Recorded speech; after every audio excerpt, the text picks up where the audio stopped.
So for today's video guys, samahan nyo ako dahil manunood tayo ng pinakasikat na palaro sa buong bansa, ang football. So ito is women's category. So bali yung ating panonoorin na is gaganapin sa Eden Park Stadium. At ang t-shirt natin is naka Team Pilipinas talaga, may flag pa siya, symbolize na Pilipinong-Pilipinas. So guys, ang pagpunta doon is nag-drive muna ako papuntang Flatbush. So bali maabot ng 1 hour and then 30 to 40 minutes din papunta doon sa Eden's Park. So yun nga, gabi na rin kami nakarating, pero ang start ng football is 7 PM. So bali early rin naman kami nakarating. So yan nga, pagka-park is diretso kami sa pinaka-stadium na paggaganapan ng football. So bali naglakad pa kami ng 1.5 kilometer.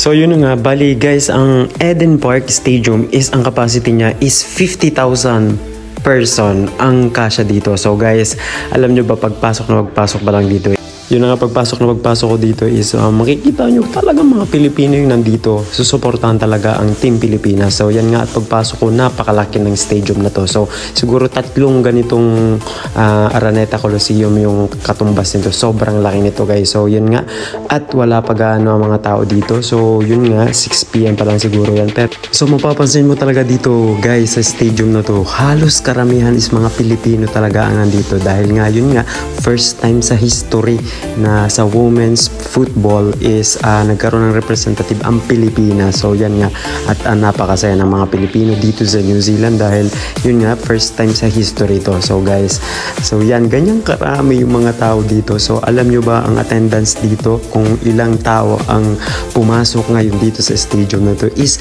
36,679 person. So imagine, napakalaki nitong stadium na to. So guys, yun nga, at nag-start na ang game na to. At yun na nga, ang ending nito guys is 0 ang Pilipinas at ang nanalo talaga is Norway. Sobrang galing talaga nila, sobra.